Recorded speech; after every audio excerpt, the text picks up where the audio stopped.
Okay,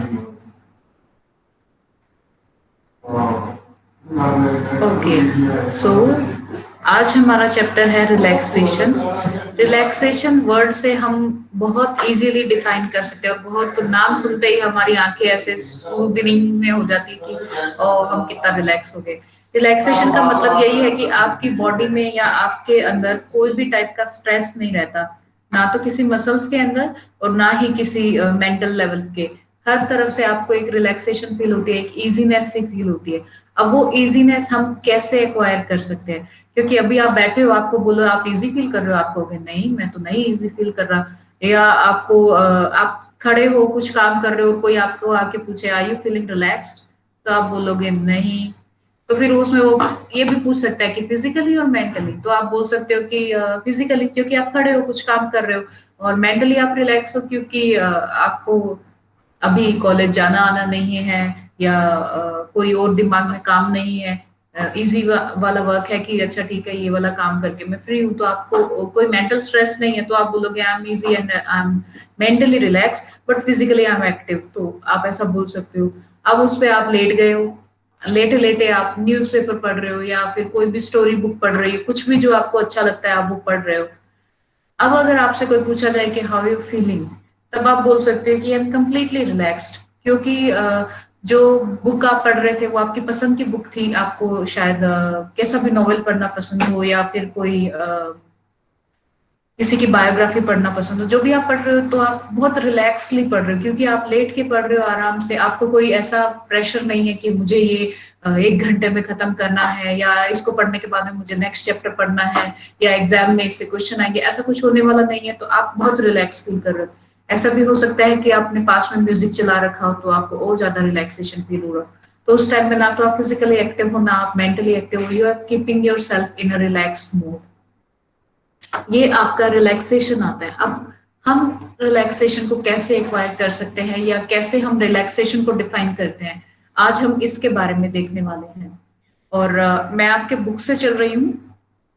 इसमें कुछ भी मतलब नहीं समझ में आए, या कोई भी वर्ड जिसका मीनिंग नहीं पता चले, तो आप मुझसे पूछ सकते हो। डेफिनेशन क्या है रिलैक्सेशन की? If the muscles are free from tension और rest are said to be relaxed. आपके मसल्स जो है वो रिलैक्सेशन में है, उनमें कोई टेंशन नहीं है, दैट मीन कि आप रिलैक्स्ड हो। अब रिलैक्सेशन को भी फर्दर हम क्लासिफाई कर सकते हैं कि कैसे रिलैक्स हो। एक टोटल बॉडी रिलैक्सेशन जब में आप कंप्लीटली रिलैक्स कर रहे हो, दूसरा मेंटल रिलैक्सेशन जिसमें आपका दिमाग जो है वो इजी है, रिलैक्स्ड है, और तीसरा है लोकल, जिसके अंदर आपका एक एरिया वाइज आप रिलैक्सेशन ले रहे हो। अब हम इन तीनों को वन बाय वन देखने वाले हैं कि किस में क्या क्या चीजें आती हैं और कौन सी चीज किस में डिफाइन की जा सकती है। तो सबसे पहले तो हम देख रहे हैं टोटल बॉडी क्या होता है, क्योंकि टोटल बॉडी देखने के बाद में हम सेगमेंट्स पे चलेंगे। पहले हम लोग सिर्फ टोटल बॉडी देखेंगे कि कंप्लीटली बॉडी को कैसे रिलैक्स कर सकते हैं और क्या चीजें हैं जो रिलैक्सेशन के अंदर हम कवर कर सकते हैं। Total body relaxation can be done by positioning the person in some resting position, normally during the lying position. Only the postural tone of the muscle will be less. यहाँ पे हमने सबसे पहले पोजीशन क्या acquire की? लेटने की position को एक्वायर किया, जो कि रेस्टिंग पोजीशन है, जिसके अंदर आप नॉर्मली लेटकर अपने मसल्स को रिलैक्स कर सकते हो। सिर्फ आपका पोस्चर है, बस वही उतना सा वर्क है, बाकी सारा कंप्लीटली रिलैक्सेशन में है। So the alteration is made in the lying posture to attain the maximum general body relaxation. अब हम अगर हमें बोला जाए कि एकदम सीधा ही लेटना है, तो हम स्ट्रेस में आ जाएंगे कि नहीं एकदम सीधा लेटेंगे तो हम रिलैक्स नहीं हो पाएंगे।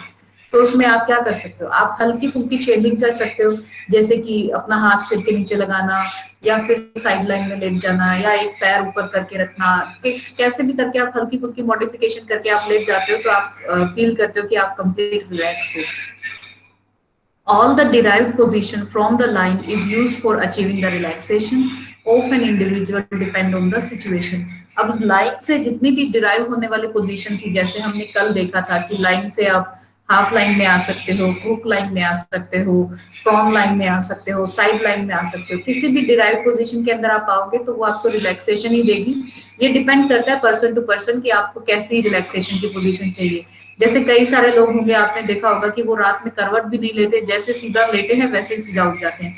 कई लोग क्या होते हैं, वो करवट बहुत लेते हैं, कभी लेफ्ट में, कभी राइट में, कभी कुछ, और कई लोग ऐसे होते हैं जो कि उल्टा लेट जाते हैं या फिर हाफ लाइन पोजीशन के अंदर आ जाते हैं और ऐसी पोजीशन में ही लेटे रहते हैं, उनको वही रिलैक्सेशन मिलता है। तो ये पोजीशन जो है वो पेशेंट के अपने कंफर्ट लेवल से चेंज होती रहती है। The person has to be positioned in the firm mattresses or in the spring mattresses. अब पर्सन जो है वो सोना ऐसे नहीं है कि उसको जमीन पर लेटा दिया, जमीन पर लेटने के बाद में आदमी रिलैक्स नहीं हो सकता। उसको मैट्रेस जो होंगे या गद्दे जो होंगे वो थोड़ा फर्म चाहिए, थोड़ा सॉफ्ट चाहिए, या फिर स्प्रिंग वाले चाहिए, ताकि वो अपनी बॉडी को एकोमोडेट कर सके उसके स्प्रिंग के मूव के हिसाब से या मैट्रेस के हिसाब से, तो उसे ज्यादा अच्छा लगेगा। So that the mattresses used with the mold depend on the body contour of the patient. और आजकल के टाइम में जब इतना एडवांसमेंट आ गया है, आजकल ऐसे मैट्रेसेस बनने लगे हैं जो बॉडी कॉन्टूर के हिसाब से चलते हैं। जहां पर आपने वेट ज्यादा दिया वहां से वो दब जाएंगे, जहां पर वेट कम है वहां से ऊपर रहेंगे। इस तरीके से रिलैक्सेशन प्रोवाइड करवाने के लिए अलग तरीके के मैट्रेसेस आजकल आने लगे हैं। तो सबसे पहले हम लोग जो पोजीशन यूज करते हैं रिलैक्सेशन के लिए वो है सुपाइन लाइन, यानी कि सीधा लेटना। Anterior portion of the body facing up और लाइंग ऑन द बैक। हम कमर के सहारे लेट गए हैं और हमारा जो एंटीरियर पोर्शन है वो ऊपर की तरफ दिख रहा है। One pillow is placed under the head to prevent the rotating either side. हम अपने सिर के नीचे एक तकिया लगाते हैं ताकि हमारा सिर जो है वो इधर से उधर डेविएट ना हो। One pillow under the knee which prevent the hamstrings tension. आप एक तकिया पैरों के नीचे मतलब घुटने के नीचे लगा देंगे, जिससे आपके जो थाइज मसल है वो रिलैक्स फील करेंगी। Reduce the lordotic curvature over the lumbar spine. और इससे क्या होगा, आपके लंबर स्पाइन पर जो कर्व बनता है वो भी रिड्यूस होगा और उसको रिलैक्सेशन मिलेगा। Reduce the abdominal muscle and iliofemoral ligament tension. यहाँ से आपने एब्डोमिनल मसल को भी रिलैक्स कर दिया और फीमोरल यानी फीमर के पास के जो लिगामेंट्स हैं उनको भी आपने रिलैक्स कर लिया। Both the arms are abducted and placed on the pillow inside. आपने क्या करा, हाथों के बगल में आपने, बगल जो होते हैं उसमें आपने एक एक तकिया रखा, जिससे आपने अपने हाथों को थोड़ा एबडक्टेड फेज में रखा, मतलब एकदम चिपका के नहीं, थोड़ा खुला करके रखा। उससे भी आपको बहुत रिलैक्सेशन फील हुआ। And ankle is position in neutral position by placing the sand bag. आपने आगे कुछ रखा जिससे आपने अपने एंकल को न्यूट्रल पोजिशन में रखा। इसका पिक्चर होना चाहिए आई गेस। हाँ, मेरा ये देखो ऐसे। इसने सबसे पहले एक पिलो लगाया गर्दन के नीचे, उसके बाद में इसने लंबर स्पाइन को कर्वेचर को मेंटेन करने के लिए एक पिलो लगाया, वेज लगाया। फिर उसने घुटने के नीचे एक पिलो लगाया और घुटने के पीछे लगाने के बाद में उसने एक सैंड बैग यहाँ पे प्लेस किया, जिससे उसने प्लांटर फ्लेक्शन की जो मूवमेंट है, एंकल की जो मूवमेंट है, उसको मेंटेन करके रखा। ये वाला जो पिलो है, सॉरी, ये वाला जो पिलो है वो हाथ के बगल के बीच में है, मतलब हाथों के बीच में है, ताकि हाथ जो है वो एबडक्टेड फेज में बने रहे। ये वो पहली पोजीशन है सुपाइन लाइन की, कि अगर आप इस पोजीशन के अंदर इस तरीके से लेटते हो तो आप मैक्सिममली बॉडी को आप इजी फील करवा सकते हो या रिलैक्स फील करवा सकते हो सुपाइन पोजीशन के अंदर, मतलब सीधा लेटने वाली पोजीशन के अंदर। तो ये सारी चीजें आप इसमें अगर करते, आप मॉडिफाई मतलब ये सारे पिलोज और ये सारी प्लेसमेंट्स अगर आप करते हो तो आप सुपाइन लाइन के अंदर अपने आप को मैक्सिममली रिलैक्स कर सकते हो। ये वो पोजीशन उन लोगों के लिए है जो लोग सुपाइन में सोना पसंद करते हैं या जिनको सीधा लेटना पसंद है, तो वो ये छोटे छोटे चेंजेस करके अपनी बॉडी को और ज्यादा रिलैक्स करवा सकते हैं। सेकंड पोजीशन है हाफ लाइन। जो लोग हाफ लाइन पोजीशन पसंद करते हैं वो लोग क्या कर सकते हैं, सिमिलर लाइक सुपाइन लाइन है and the head and is lifted. सिर्फ ऊपर का हिस्सा जो है, कमर से ऊपर का हिस्सा वो उठा दिया गया है। This position is convenient for the respiratory distress patient and elderly patient because this position reduces the diaphragmatic tension by reducing the abdominal pressure. ये पोजीशन जो है ये उन लोगों के लिए सबसे अच्छी है जिनको कोई लंग डिसऑर्डर होता है, जिनको सांस लेने में तकलीफ होती है। जो लोग सांस लेने में तकलीफ होती है वो लोग रात को अक्सर सो नहीं पाते हैं सीधा, तो उन लोगों के लिए ये पोजीशन बेस्ट है। क्योंकि इस और एल्डरली लोगों के लिए ये पोजीशन भी सबसे अच्छा है, क्योंकि बूढ़े लोग जो होते हैं उनका जो डायफ्राम होता है उसके अंदर प्रेशर बढ़ जाता है। एब्डोमिनल प्रेशर को कम करने के लिए, क्योंकि हम सांस ले रहे हैं तो हमारा एब्डोमेन बाहर और अंदर आ रहा है, अगर हम आधा लेट जाएंगे तो हमारा जो एब्डोमेन का प्रेशर है वो कम हो जाएगा। एब्डोमेन का प्रेशर कम होने से डायफ्रामेटिक मूवमेंट जो है, हमारी सांस लेने के दौरान की मूवमेंट है, वो भी इजी हो जाएंगी, रिलैक्स हो जाएंगी। इसलिए ये पोजीशन हम या तो ब्रीदिंग की प्रॉब्लम के लोगों के लिए यूज करते हैं या एल्डरली पेशेंट्स के लिए हम ये पोजीशन यूज करते हैं। इसके अलावा one pillow placed under the head extended up to the thoracic region support the upper trunk। सिर के नीचे आप एक पिलो लगाएंगे और इसको इतना प्लेस करेंगे कि आपका थोरेसिक रीजन और एक इंक्लाइन प्लेन में या एक स्ट्रेट लाइन में आ जाए। अगला पिलो आप लगाएंगे under the knee to reduce the hamstring iliofemoral ligament and abdominal tension. घुटने के नीचे अगेन एक पिलो लगाएंगे। एंकल जो है उसको आप न्यूट्रल पोजीशन में रखेंगे और आगे एक सैंड बैग रख देंगे। ये पोजीशन देखो आप, सेकंड पोजीशन जो है ये हाफ लाइन पोजीशन है। यहाँ पर ये कर्वेचर को मेंटेन, इसको एक हेड को इंक्लाइन कर दिया, ऊपर की तरफ उठा दिया है, आगे पीछे एक तकिया लगा दिया है। उसके बाद में उसने एक तकिया यहाँ पर लगा दिया, दूसरा तकिया उसने अपने घुटनों के नीचे लगा दिया, और तीसरा सैंड बैग या कुछ जो उसने लगाया जिससे उसके पैर न्यूट्रल हो। ये पोजीशंस करने के बाद में वो बंदा एकदम इजी पोजीशन के अंदर लेट सकता है और उसे अपने आप को मैक्सिमम रिलैक्सेशन करने का मौका मिलता है। उसके बाद में वो लोग आते हैं जो उल्टा सोना पसंद करते हैं, जिनको उल्टा लेटना ही पसंद आता है। अब उल्टा लेटने वाले जो लोग हैं वो भी अपने नीचे कुछ कुछ चेंजेस कर सकते हैं। Posterior portion of the body facing up और lying on the frontal portion of the body. इसमें क्या है, आगे का हिस्सा जो है वो आपका जमीन की तरफ होगा, बैक का हिस्सा जो है वो आसमान की तरफ होगा। This position will be difficult for the respiratory distress and elderly patient to maintain for longer time. बुजुर्ग लोग ये पोजीशन जनरली नहीं एक्वायर करते क्योंकि उनसे ये बर्दाश्त नहीं हो सकता, और दूसरा ये जिन लोगों को ब्रीदिंग प्रॉब्लम रहती है, डिफिकल्टी रहती है रेस्पिरेशन में, वो लोग भी ये पोजीशन एक्वायर नहीं करते हैं। One pillow is placed under the hip and the lower abdomen to reduce the abdominal pressure. इसमें लेटने के लिए आप क्या करेंगे, एक पिलो जो आपने यहाँ पर एब्डोमेन के नीचे, हिप रीजन के नीचे रखा, इससे क्या होगा, उसका ब्रीदिंग प्रोसीजर जो है, एब्डोमिनल प्रेशर है वो कम होगा और उसको डायफ्रामेटिक मूवमेंट जो है वो इजी प्ले करने में आ जाएगा। Reduce the diaphragmatic tension and small tension under the ankle is placed for the straight alignment. और इसके बाद में आप एक पिलो लगाएंगे जो उसके एंकल के नीचे रखेंगे, जिससे उसके पैर जो है वो फ्लेक्शन के अंदर ना आए, डॉर्सी फ्लेक्शन में इजीली पड़े रहे। इस तरीके से हम ये चेंज करके आप प्रोन लाइन पोजीशन भी यूज कर सकते हैं। और एक पिलो आप हेड के नीचे रखेंगे जिससे आप एक तरफ की मतलब एक तरफ अपना गर्दन घुमाकर एयरवे जो है वो अपना क्लियर कर सकते हैं। ये पोजीशन उन लोगों के लिए है जो कि अपना प्रोन लाइन या उल्टा लेटना की पोजीशन पसंद करते हैं। लास्ट पोजीशन आती है जो मेरी फेवरेट है, साइड लाइन पोजीशन। मुझे ये पोजीशन बेहद पसंद है। और इस पोजीशन के अंदर आप क्या क्या चेंजेस कर सकते हैं। Person lying on his one side of the body, एक तरफ करवट लेके सो रहा है। One pillow under the head and neck, एक पिलो आपने गर्दन के नीचे लगा लिया है। And the pillow should not be too high, आपका जो पिलो है वो बहुत ज्यादा ऊंचा नहीं होना चाहिए, इससे आपकी बॉडी की अलाइनमेंट जो है वो बनी रहेगी। uppermost lower extremity hip and knee are flexed and placed on the pillow. आपकी जो घुटने से लेके पैरों तक, थाई रीजन से लेके घुटने तक की जो मसल्स हैं वो एक पिलो पे आ जानी चाहिए। एक तकिया आप मतलब घुटने के नीचे रख लेते हैं। which reduce the hip rotator and lower trunk rotator muscle rotator. यहाँ से आपके जो ट्रंक के मसल्स हैं वो भी रिलैक्स हो जाएंगे और टेंशन भी क्लियर हो जाएगा। एक पिलो आप अपने हाथ के लिए आगे रख लेते हैं।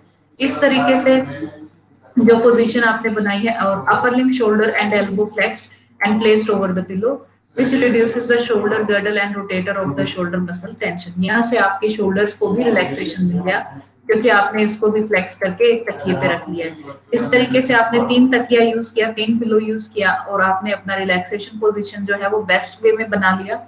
इस पोजीशन को एक्वायर करने के बाद में आप मैक्सिममली रिलैक्स फील कर सकते हैं। जिन लोगों को साइड लाइन पोजीशन पसंद है, मुझे बेसिकली साइड लाइन पोजीशन पसंद है इसलिए मैं ये यूज करती हूँ। और बाकी की जो पोजीशन है वो सबके पर्सन टू पर्सन वेरी करती है। जिसे सुपाइन में पसंद है वो ये चेंजेस कर सकता है, जो हाफ लाइन में पसंद करता है वो ये, और जो प्रोन लाइन में पसंद करता है वो ये, और जो साइड लाइन में पसंद करता है वो ये चेंजेस करके अपनी टोटल बॉडी को रिलैक्सेशन में लेकर आ सकता है।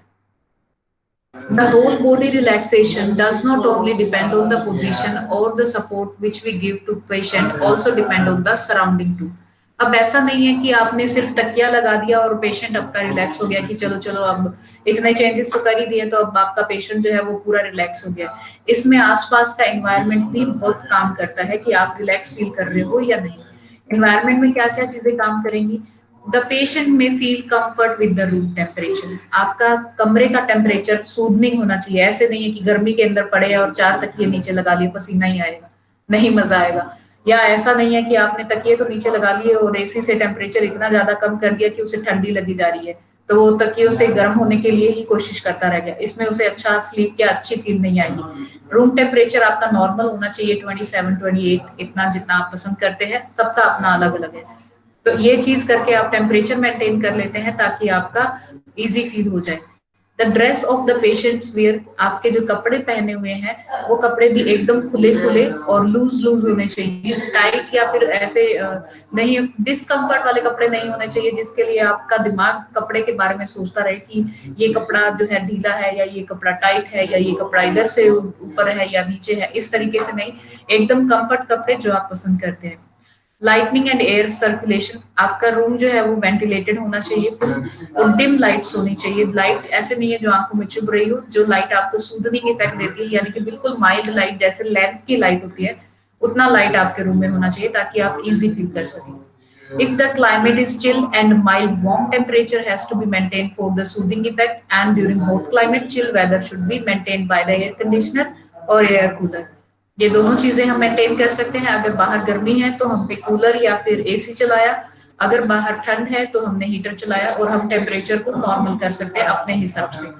The tight closet corset belt and the irritable material should be remove which cause the inconvenient to achieving the relaxation. अगर किसी ने बेल्ट पहना है या कॉर्सेट पहना है या फिर कोई भी टाइट क्लोथ्स पहने हैं, वो सब निकाल देने चाहिए ताकि आप अपने आप को इजी और हर पोजीशन के अंदर ढालने के लिए इजी रखें। अगर आपने जीन्स पहनी है टाइट तो आप अपने घुटने से फ्लेक्शन नहीं कर पाओगे पूरा, तो नहीं कर पाओगे तो आपकी मूवमेंट कहीं ना कहीं रिस्ट्रिक्ट हो गई, और वो रिस्ट्रिक्ट होते ही आपको रिलैक्सेशन जो है वो कंप्लीट नहीं हो पाएगा। Fresh air circulation has to be made and there should be a good lighting in the room which does not irritate the vision of the patient। अब लाइटनिंग ऐसी होनी चाहिए कि पेशेंट के विजन को या देखने को हैम्पर नहीं करनी चाहिए, एकदम सूदनिंग लाइट होनी चाहिए, और फ्रेश एयर का आना जाना भी बना हुआ रहना चाहिए, मतलब वेंटिलेशन अच्छा होना चाहिए। ये इतनी सारी चीजें जब आप प्रोवाइड करवाते हैं किसी एक पर्सन को किसी एक रूम में, तो वो अपने आप को एकदम रिलैक्स फील कर सकता है, अपने टोटल बॉडी को रिलैक्स कर सकता है। ये पोजीशन एक्वायर करने से आपने अपने फिजिकल बॉडी को रिलैक्स करने के साथ में, और ये जो चीजें आपने प्रोवाइड करवाई जिसके अंदर आपने क्लाइमेट और सब चीजें चेंज किया, इससे आप अपने मेंटल रिलैक्सेशन को, सब चीजों को एकदम कंप्लीट रिलैक्स कर सकते हैं। इसमें आप म्यूजिक थेरेपी का भी हेल्प ले सकते हैं और आप अपने आप को पूरा तरीके से रिलैक्स कर सकते हैं। इस टाइप के रिलैक्सेशन के समझने में अगर किसी को कोई प्रॉब्लम है तो अभी मेरे को बता दो, क्या समझ में आ गया? आ गया ना? मन करने लग गया होगा आधे बच्चों का तो हम अभी रिलैक्स हो जाए। अभी थोड़ा रुक जाओ, रिलैक्सेशन अभी 15 मिनट रुक जाओ, उसके बाद में रिलैक्स हो लेना। चलो आगे देखते हैं। इसके बाद में है आपके पास में मेंटल रिलैक्सेशन, यानी कि दिमाग का रिलैक्सेशन क्या है। Mental relaxation plays the main role while treating the patient and to render the good service। Mental relaxation जो है वो आदमी की जिंदगी के अंदर सबसे ज्यादा रोल प्ले करता है, और यही वो चीज है जिससे आप अपना कोई भी काम जो है वो अच्छे से कर पाते हैं। Mental relaxation can be achieved with the help of above mentioned comfortable measures and also some other factors like psychological fear to the treatment। ये ऊपर जो बताई हुई चीजें हैं इनसे आप मेंटल रिलैक्सेशन पा सकते हैं अगर आपको कोई प्रॉब्लम नहीं है। अगर आपको कोई साइकोलॉजिकल फियर या साइकोलॉजिकल प्रॉब्लम है तो उस केस में आप साइकोलॉजिकल ट्रीटमेंट लेने के साथ में आप ये पोजीशंस ट्राई करेंगे तो आप रिलैक्स फील करेंगे। कलरिंग ऑफ द रूम, आपके रूम का कलर जो है वो पेशेंट की चॉइस के अकॉर्डिंग होना चाहिए, या फिर मुझे ऐसा लगता है जो बहुत ही लाइट कलर्स होते हैं वो बहुत अच्छा रिलैक्सेशन प्रोवाइड करवाते हैं। तो एकदम लाइट कलर अगर हम रूम में रखते हैं तो वो रिलैक्स फील करवाते हैं। पीसफुल मेंटेलिटी, आप उसको मेंटली पीस देने की कोशिश करेंगे। आप पहले उनसे बात करेंगे, उनके दिमाग में जो चल रहा है उसको सॉर्ट आउट करेंगे, और उसके बाद में उसे एक अच्छी नैप लेने के लिए कहेंगे तो उससे वो रिलैक्स फील करेगा।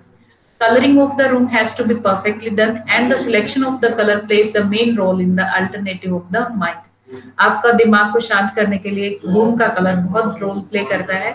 आपके रूम का कलर जो है वो हमेशा सूदनिंग कलर होना चाहिए, जो पहला आपको पसंद हो, और दूसरा वो जो लाइट कलर्स में आए। Normally mild colour give the mental peaceness. ज्यादातर आपके जो माइल्ड कलर है यानी कि फीके कलर है वो ज्यादा आपको दिमाग को शांत रखते हैं। And the dark colour should be avoided. Dark colour हमेशा अपने बेडरूम से एटलीस्ट अवॉइड करना चाहिए कि बेडरूम कभी आपको डार्क नहीं रखना चाहिए, इससे आपका मेंटल पीस नहीं रहता है। Not only the colouring of the wall but also the curtains. ऐसा नहीं है कि सिर्फ दीवारों के रंग पे ही आप फोकस है और भड़कीले पर्दे लगा लिए, पर्दे भी आपके एकदम लाइट कलर के होने चाहिए। The cloth that we use in the clinic setup, और जो हम लोग क्लिनिक के अंदर कपड़े यूज करते हैं, कुछ बेडशीट्स यूज करते हैं, वो सब भी एकदम लाइट कलर के होने चाहिए। Patient should have confident with the treatment which he get from the therapist, और पेशेंट के साथ में हमारा कनेक्टिविटी ऐसा होना चाहिए कि पेशेंट जो है वो अपने आप को फियर फील नहीं करे, अपने आप को दबा हुआ नहीं महसूस करे, अपने आप को कॉन्फिडेंट और फील फ्री वाला फीलिंग हो, ताकि वो अपने आप को आपके क्लिनिक में आके सोने के लिए प्रिपेयर कर सके। वरना ज्यादातर क्या होगा कि पेशेंट आएगा और वो उसको बोलेंगे कि आपको यहाँ पे 1 घंटा सोना है, तो वो बोलेगा नहीं मैं यहाँ सोने थोड़ी ना आया हूँ।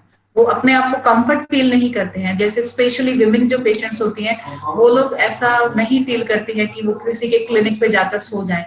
लेकिन रिलैक्सेशन के अंदर ये चीजें आती है कि आपको इतना रिलैक्स किया जाता है ताकि आपकी नींद लगे। अगर आपकी नींद नहीं लगती, इसका मतलब आपने रिलैक्सेशन अच्छा नहीं करा, क्योंकि उसे नींद नहीं आई। जब आप रिलैक्सेशन करते हैं तो पेशेंट का सोना जरूरी है, और वो स्लीप डिपेंड करती है, मतलब आप थेरेपिस्ट हैं, आप डिपेंड कर सकते हैं कि मे बी उन्हें आप 30 मिनट्स अलाउ करें, 40 मिनट्स अलाउ करें, और 1 आवर अलाउ करें, ये डिपेंड करता है। लेकिन आपकी जो थेरेपी है उससे उसे नींद आनी चाहिए। The therapist has to gain the confidence of the patient by explaining about the condition, treatment procedure, and effect of the treatment and necessity of the treatment. अब उन्हें आप कैसे कन्विंस कर सकते हैं? सबसे पहले तो आप अपने ट्रीटमेंट का सारा प्रोटोकॉल उन्हें समझाएंगे कि सबसे पहले आप उनके साथ में क्या करने वाले हैं, आपकी ट्रीटमेंट करने का इफेक्ट क्या आएगा, और आप उस पेशेंट को उस ट्रीटमेंट की क्या जरूरत है, ताकि वो आपको फेथफुल नजरों से देखे, आपके ऊपर उसको विश्वास हो और वो आपसे ट्रीटमेंट ले सके। The psychological state of the patient much more important factor to treat an individual effectively. सबसे पहले उसकी मानसिक दशा का जानना सबसे ज्यादा जरूरी है। अगर पेशेंट आप अपने दिमाग से आपके साथ में अटैच नहीं हो पा रहा है, या अपने दिमाग में कोई ना कोई डाउट लेके बैठा है, तो वो आपके ऊपर फेथ नहीं कर पाएगा और आपको अपनी बॉडी को आपके लिए कंफर्टली नहीं देगा। वो कहीं ना कहीं हेजिटेशन में रहेगा, तो उसको कंप्लीट रिलैक्सेशन फील नहीं आ पाएगा। हेल्थ काउंसलिंग में be effective and help to gain the confidence of the patient. आप उसे काउंसिल कर सकते हैं, आप उससे बातचीत के दौरान उसका कॉन्फिडेंस गेन कर सकते हैं, आप उसको इजीली कन्विंस कर सकते हैं, आप उसकी बातें सुन सकते हैं, और इससे आप एक सॉर्ट आउट मेथड यूज करेंगे ताकि वो अपने आप को रिलैक्स और आपके ऊपर कॉन्फिडेंट फील करे। The noisy surrounding should be avoided because the louder sound may cause the mental alteration and may lead to frustration. अब आसपास का एरिया भी आपका साउंड जो है, वो आवाजें जो है वो शांत होनी चाहिए। ऐसे नहीं है बाहर मशीन चल रही है और पेशेंट को आपने बोला आजा रिलैक्स करते तेरे को, वो नहीं हो पाएगा। वो बल्कि इरिटेट हो जाएगा, फ्रस्ट्रेट हो जाएगा आपकी ट्रीटमेंट से कि क्या है फालतू की आवाजें आती रहती है, वो आगे नहीं कंटिन्यू करेगा। The therapist manner should be courteous and pleasant and his voice low pitched and clear. आपका जो मैनरिज्म है वो हमेशा एक कर्टसी के साथ होना चाहिए। पेशेंट को कभी भी ऐसा नहीं लगना चाहिए कि आप अपने इल मैनर बिहेव कर रहे हैं। आपका मैनर्स ऐसा होना चाहिए, वेदर की अगर आप पेशेंट को टच कर रहे हैं, वेदर आप उससे बात कर रहे हैं, वेदर आप उससे आई कांटेक्ट कर रहे हैं, जब भी आप उससे बात करेंगे या आप उसके सामने प्रेजेंट होते हैं, आपका बिहेवियर इतना क्लियर और इतना अच्छा होना चाहिए कि पेशेंट को आपके ऊपर कोई डाउट नहीं रहना चाहिए। आप हमेशा लो पिच में बात करेंगे, हायर पिच में नहीं बात करेंगे, और क्लियर बात करेंगे। कोई भी डबल मीनिंग या कोई भी खराब तरीके की बात आप नहीं करेंगे कि पेशेंट के दिमाग में किसी भी तरीके का कोई डाउट आए। The atmosphere of the room should be pleasant. आपके आसपास का जो एटमोस्फेयर है वो प्लीजेंट होना चाहिए। Sometime low pitched continuous hum can be used to soothen the mind. और कई बार आप बात करें, इससे अच्छा है कि आप ऐसा बात करें ताकि पेशेंट जो है अपने आप को रिलैक्स फील करे, और उसने जो भी बोला उसे ये लगे कि आपने उसे सुना और आपने उस पर रिएक्ट किया, तो वो अपने आप के मेंटल को माइंड सेट को रिलैक्स कर सकता है। ये सारी चीजें थी जिससे आप मेंटल रिलैक्सेशन अचीव करवा सकते हैं। अब लास्ट चीज जो बचती है इस चीज के चैप्टर में वो है local relaxation. Relaxing the particular part और segment of the body is called relaxation. यानी कि आप एक सर्टेन एरिया या एक जगह को आप रिलैक्स करते हैं। जैसे कि मान लो आपके शोल्डर में टेंशन है, ट्रेपीजियस मसल में टेंशन है, अब ट्रेपीजियस मसल को ही आपको रिलैक्स करना है, उसको ही आपको आउट ऑफ टेंशन लेकर आना है। तो ये एक तरीके का लोकल रिलैक्सेशन हुआ। मतलब आपको एक पार्ट पता था, आपने देखा कि ट्रेपीजियस में टेंशन है, उसको रिलीज करना है, तो वो एक लोकल टाइप का रिलैक्सेशन हुआ। It can be achieved by massage. इसमें आप मसाज थेरेपी यूज कर सकते हैं। रिलैक्स्ड पैसिव मूवमेंट कर सकते हैं, यानी कि आप पेशेंट को आप ऐसे और ऐसे हाथ घुमाने को नहीं बोलेंगे, आप अपने हाथ में उसका हाथ लेंगे और आगे और पीछे घुमाएंगे, जिसको आप रिलैक्स्ड पैसिव मूवमेंट बोलते हैं। Supporting the part and by applying the pain relieving modalities, आप उस पार्ट को सपोर्ट करके रखते हैं, मतलब कि कंधे के नीचे आप एक तकिया लगा देते हैं, पेशेंट को उल्टा लेटने के लिए बोल देते हैं, उसके बाद में आप उसके ऊपर मसाज अप्लाई करते हैं, जिससे उसको रिलैक्स फील होता है। और कुछ एक मोडालिटीज भी है हमारे पास में जो हम यूज कर सकते हैं। Massage and relax passive movement give the soothening effect to the patient and increase the blood circulation and increase the venous drainage. जब आप उसको मसाज करते हैं और रिलैक्स पैसिव मूवमेंट्स करवाते हैं, उससे पेशेंट का जो ब्लड सर्कुलेशन एरिया है वो बढ़ जाता है, वेनस ड्रेनेज है जो वो भी बढ़ जाता है, यानी कि वेन से जो CO2 है वो भी बाहर चली जाती है, इससे आपकी बॉडी बहुत रिलैक्स फील करती है। If the patient has pain over the segment of the body, अगर उसे वहां पर पेन है, तब आप उसको पेन रिलीविंग मोडालिटीज यूज करेंगे, जैसे कि आप उस पर वैक्स बाथ अप्लाई करवा सकते हैं, हॉट वाटर फर्मेंटेशन अप्लाई करवा सकते हैं, इंटरफेरेंशियल थेरेपी अप्लाई करवा सकते हैं, शॉर्ट वेव डायथर्मी अप्लाई कर सकते हैं, अल्ट्रासाउंड भी यूज कर सकते हैं। whenever the patient get relief from the pain he feel relaxed, जैसे ही आप उसका पेन सबसाइड कर देते हैं, पेशेंट जो है वो रिलैक्स फील करेगा। ये सारी मोडेलिटीज जो है जब आप कॉलेज में आएंगे तो आपको देखने को मिलेगी, ये सारी मोडेलिटीज हमारे डिपार्टमेंट में है। ये सारी मोडेलिटीज आप यूज कर सकते हैं पेशेंट के ऊपर, ताकि पेशेंट को रिलैक्सेशन फील हो। और कभी भी फिजिकल थेरेपी के अंदर ये पहला पार्ट होता है, जब भी आप कोई ट्रीटमेंट देते हैं किसी भी जॉइंट पे, तो सबसे पहले उसका पेन फ्री होना जरूरी है, तभी आप उसकी रेंज ऑफ मोशंस और इन सब चीजों पे ध्यान दे सकते हो कि उसकी रेंजेस कितनी है, या फिर लैग कहाँ कर रहा है, या क्या डिफॉर्मिटी है। जब तक उस एरिया के अंदर टेंशन रिलीज नहीं करेंगे, आप आगे काम नहीं बढ़ा पाओगे। तो यहाँ पर हमारा ये चैप्टर खत्म हो जाता है, जिसमें हमने तीनों तरीके की रिलैक्सेशन देखी। रिलैक्सेशन नंबर 1 लोकल, जिसमें आप एक सेगमेंट देखते हैं, मेंटल जो कि आपका मानसिक शांति से है, और टोटल जिसमें आप कंप्लीट बॉडी को रिलैक्स करते हैं। अब बताओ इसमें कोई प्रॉब्लम है? No ma'am. कैसा लगा, इजी लगा?